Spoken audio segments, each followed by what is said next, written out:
أستغفر الله.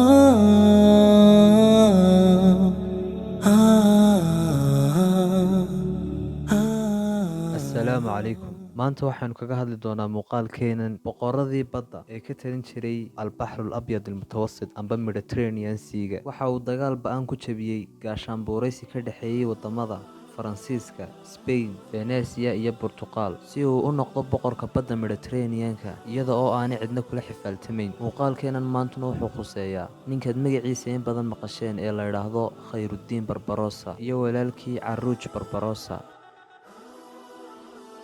waxa uu ku dhashay khadar binu yacquub oo ku magac dheeraa khayrudiin barbarosa sannadu markay ahayd kii milaadiga jasiiradda madili amba lasbos ee ku taalla badda iiga. aabbihii yacquubna wuxuu ahaa mid ka mid ah ciidamadii inkishaariyiinta ee ku hadhay jasiiradda lasbos kadib markii uu furtay suldaankii la odhan jiray maxamed alfaatix sannadu markay ahayd kii milaadiga isagoo kaga tegey ilaa iyo 200 oo askariyo ka mid a ciidamadii inkishaariyiinta jasiiradda lasbos si ay u ilaaliyaan waxaana ku jiray yacquub oo ahaa khayrudiin barbarosa aabbihii. yacquub waxa uu dhalay 4 wiil oo la kala odhan jiray isxaaq ilyaas caruuj iyo khadar oo ah khayrudiin barbarosa. yaraantoodii aabbahood waxa uu baray noocyada kala duwan ee dagaalka waxaanu uga sheekayn jiray qasaskii iyo taariikhii hore iyo futuuxaadkii dowladihii islaamka isaga oo rajo ka qaba inay noqdaan halyeeyada iyo haldoorka mustaqbalka. iyaguna yaraantoodii waxay xiisayn jireen badda waxayna ku hanweynaayeen oo ay doonayeen inay noqdaan maalinu badmaaxayaal amba kabtan maadaama jasiiradda ay ku noolaayeen ay ahayd mid ay mar walba maraakiibtu kusoo xidhan jireen oo meel ay doonyaha iyo maraakiibtu kala istaagaan la waayi jiray mararka qaar. caruuj ayaa markii uu weynaaday ee uu gaadhay 20 jir waxa uu diyaarsaday doontiisii waxaana uu ka shaqayn jiray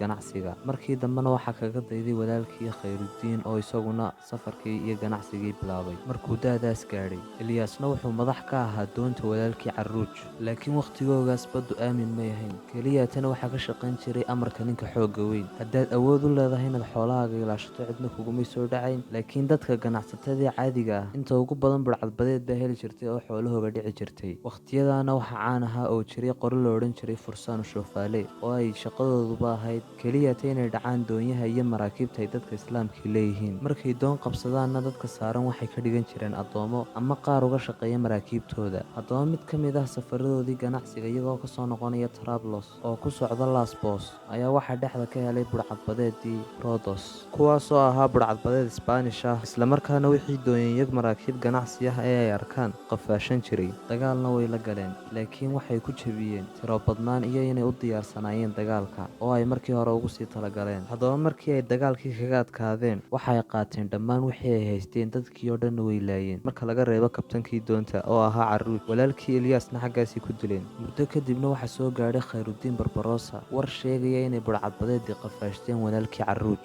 isaguna intuu markiiba doontiisa kaxaystay ayuu gudagalay siduu walaalkii usoo badbaadin lahaa. isku dayo fara badan iyo siyaasado kala duwan kadib wuxuu awooday khayrudiin inuu soo badbaadsado walaalkii isagoo oo caawimaad ka helay inay saaxiib ahaayeen oo uu siiyey lacag gaadhaysa 18,000 oo xaboo fiddo ah.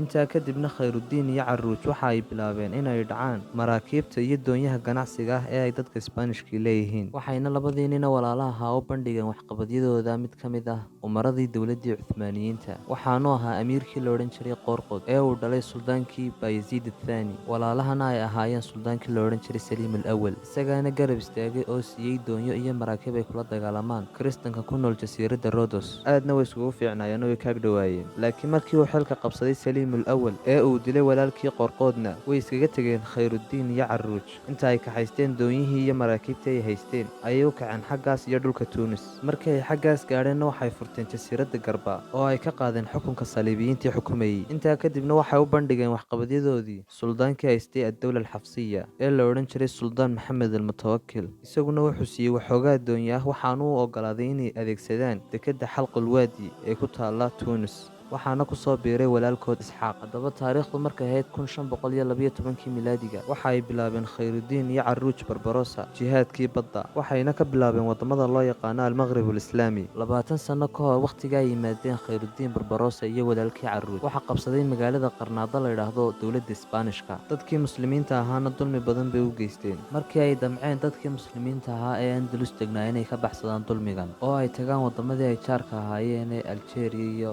Maroko iyo Tunis, waxaa ka hor istaagay oo u diiday Isbaanishkii kadib markii uu qabsaday qaar ka mid ah xeebaha waqooyiga Afrika. waqtigaana waxaa Spain xukumi jiray boqorkii la odhan jiray Sharlakan al-Khamis. boqortooyadiisuna aad bay u ballaadhnayd oo wuxuu haystay dhulka Romania amba Talyaaniga, koonfurta Ingiriiska, Venesia iyo in ka mid ah koonfurta qaaradda Ameerika. waqtigaasna Spain waxay ahayd dowladdii ugu dhaqaalaha iyo awoodda badneyd caalamka. haddaba iyadoo uu xaalku xaggaa maraya ayaa waxay go'aansadeen labadii nin oo walaalaha ahaa ee Barbarossa la odhan jiray in ay weeraraan doonyaha iyo xeebta Spain si ay dadka muslimiinta xaggaa ku dhibaataysan ay usoo badbaadiyaan. magacan Barbarossana waxa uu bixiyey Isbaanishka oo macnihiisu waxa weeyaan garhka cas, maadaamay garh cascas lahaayeenna saasay ugu magacaabeen. Khayrudiin iyo Carruujna waxay weerar ku qaadeen Venesia iyo Genoa. sanadu markay ahayd 1516kiina waxay awood u yeesheen inay Isbaanishkii ka saaraan dhulka Aljeeriya oo ay ka xoreeyaan. intaa kadibna waxa ay dhaahiyeen inuu Carruuj ka yahay suldaan dhulka Aljeeriya. sanadu markay ahayd 1517kii, dadkii ku noolaa Tilmisaan ayaa waxay ku kaceen suldaankoogii markii ay ogaadeen inuu gacansaar la leeyahay dowladda Spain. suldaankiina intuu baxsaday ayuu warqad u diray Carruuj ay ku qoran yihiin saraha dowladdu, waxaana uu sheegay inuu doonayo inay ku biiraan dowladdiisa ka aasaasmatay dhulka Aljeeriya. Carruujna wuu ka ogolaaday, ciidamadiisiina wuxuu u soo kaxeeyey xaggaas iyo Tilmisaan. dowladdii Isbaanishkuna markay intaa aragtay waxay ka baqatay inay waayaan awooddii ay ku lahaayeen Tilmisaan, waxayna u soo direen 10 kun oo ciidama si ay suldaankan baxsaday dib kursigiisa ugu soo celiyaan oo ay iyaguna boosishankooga u ilaashadaan, isla mar ahaantaana ay uga takhalusaan Carruuj oo laf dhungashay ku noqday. taariikhdu markay ahayd May 1518kii waxaa ku kulmay Tilmisaan ciidankii saliibiyiinta ee Isbaanishka iyo ciidankii uu Carruuj watay. nasiib darrona xaggaa waxaa lagu jebiyey ciidankii Carruuj oo xaggaasi ku geeriyoodeen Carruuj iyo walaalkii Isxaaqba. intaa kadibna waxaa la wareegay xukunkii dhulkii Aljeeriya walaalkii Khayrudiin Barbarossa, waxaana soo waajahay mushkilado doora kadib dhimashadii Carruuj oo waxaa kacdoona ay kaga soo horjeedaan ku sameeyey qaar ka mid a dadkii Aljeeriyaanka ahaa. xaggan kalena suldaankii ad-dowla al-Xafsiya ayaa doonayay inuu dhulkiisa kusoo daro Aljeeriya. ciidankii Spain ee Tilmisaan joogayna waxay doonayeen inay jaaniska ka faa'iideeyaan oo ay qabsadaan Aljeeriya. haddaba xaalku markuu xalkaa marayo, Khayrudiin wuxuu u diray warqad suldaankii Saliim al-Awwal ee haystay ad-dowla al-Cuthmaaniya isaga oo ka dalbanaya inay Aljeeriya noqoto qayb ka mid a dowladda Cusmaaniyiinta, isla markaana ay isaga u soo diraan hub iyo ciidan si uu ugu difaaco dhulkan. suldaankii dowladda Cusmaaniyiintuna uu ka aqbalay arrinkaas, waxaanu u magacaabay Khayrudiin xaakimka dhulka Aljeeriya ee dowladda Cusmaaniyiinta, isla markaana wuxuu u soo diray 6 kun oo askari oo ay 2 kun oo ka mid yihiin ciidankii caanka ahaa ee inkishaariyiinta. 4 kun kalena waxay ahaayeen ciidan mutadawiciina, waxaanu soo raaciyey madfacyo ay dagaalka ku galaan. haddaba hubka iyo saanadaa loo soo diray ayuu Khayrudiin kaga badiyey ciidankii Isbaanishka, isla markaana wuxuu ka baabi'iyey kacdoonadii gudaha Aljeeriya kaga bilaabmay. waqtigaasna waxaa xilka dowladda Cusmaaniyiinta qabsaday suldaankii caanka ahaa ee la odhan jiray Suldaan Sulaymaan al-Qaanuuni, waxaanu u tafaxaytay furitaanka jasiiradda Rhodos, taas oo uu kala qayb qaatay furitaanka jasiiraddaas Khayrudiin Barbarossa. taariikhdu markay ahayd 1533kii wuxuu amray suldaankii Sulaymaan al-Qaanuuni Khayrudiin Barbarossa inuu ka soo laabto Aljeeriya oo uu yimaado Istaanbul. intii uu ku soo socday Istaanbulna wuxuu weerar ku soo qaaday Sardiiniya, magaalada Genoa, Venetia iyo xeebaha koonfurta Talyaaniga. taariikhdu markay ahayd 1534kii wuxuu u magacaabay Suldaan Sulaymaan al-Qaanuuni Khayrudiin Barbarossa wasiirka dowladda Cabbaasiyiinta ee badaha, sidaasna wuxuu ku qaatay laqabka baasha, isla mar ahaantaana wuxuu u bixiyey suldaanku magac uu ku maamuusay oo ilaa iyo maantana loo yaqaano. magacaasna waxa weeye Khayrudiin. Khayrudiinna waxa uu bixiyey Suldaan Sulaymaan al-Qaanuuni. sababtuu ugu bixiyeyna waxay ahayd guulihii uu soo hooyey iyo sida mugale ee uu u caawiyey dadka muslimiinta ah. intaas kadibna wuxuu soo kaxaystay Khayrudiin ciidan badeed aad u awood badan si uu u xoreeyo jasiiradaha ku yaala badda Iiga ee raacsanaa dowladda Venesia, waxaanu si rasmiya ugu daray dhulkii ay ka talin jirtay dowladda Cusmaaniyiintu. iyadoo weli arrinkaa la hadalhayo ayuu haddana go'doomiyey ciidamadii waddanka Venesia ee joogay jasiiradda Corfu. khasaarayaal badan oo isdaba jooga kadibna dowladda Venesia waxay ka dalbatay gurmud Vatican City-da, iyaduna markaa aragtay dowladda Cusmaaniyiinta ee uu ciidankayga horkacayo Khayrudiin Barbarossa siday laf dhungashay ugu noqdeen danahoogii khaaska ahaa ee ay ka lahaayeen dhulka dadka muslimiinta ah ay degan yihiin. waxa ay go'aansatay diyaarinta keentay midow ka dhexeeya dhammaan dowladaha kiristanka ah si ay u soo gebagabeeyaan Khayrudiin iyo ciidan badeedka dowladda Cusmaaniyiinta, waxayna u bixiyeen midowgooda gaashaanbuurta muqadaska ah. Wadamadii Yurubiyaanka ahaa ee dagaalka ka soo qayb galay waxay ahaayeen Spain, Portugal, Genoa, Venetia, Vatican City, boqortooyadii Romaaniyiinta, iyo ciidamadii Malta ee ka soo baxsaday jasiiradda Rhodos markii ay furteen Cusmaaniyiintu, waxayna ururiyeen Yurubiyaankii ciidan lixaad leh oo ka mid ah ciidamada ugu tirada badan taariikhda xilligaas marka la eego, waxaana hoggaan looga dhigay kabtaan aad caan uga ahaa Yurub dhexdeeda oo la odhan jiray Andrea Doria. Haddaba ciidanka Yurubiyaanka ah ee uu hogaaminayay Andrea Doria wuxuu ka koobnaa 112 markab oo ah maraakiibta dhexe, waxaana loo yaqaanay qaadis, 50 markab oo ah maraakiibta waaweyn magacooguna ahaa galyuun, 140 markab oo iyaguna ah maraakiibta dhexe oo magacooga loo yaqaanay bark. Ciidamadooduna waxay ka koobnaayeen 60,000 oo askari, halka kale ciidamada dowladda Cabbaasiyiinta uu hogaaminayay Khayrudiin Barbarossa ciidamadooduna waxay ka koobnaayeen 112 markab oo ah maraakiibta dhexe ee magacooga loo yaqaano qaadiska, iyo 12,000 oo askari oo keliyata. Haddaba labada ciidan awoodday maraakiibta dhaqaajinaysa inay ku kala duwanaayeen oo ciidamadii kiristanka Yurubiyaanka ahaa ee isku magacaabay gaashaanbuurta muqadaska ah.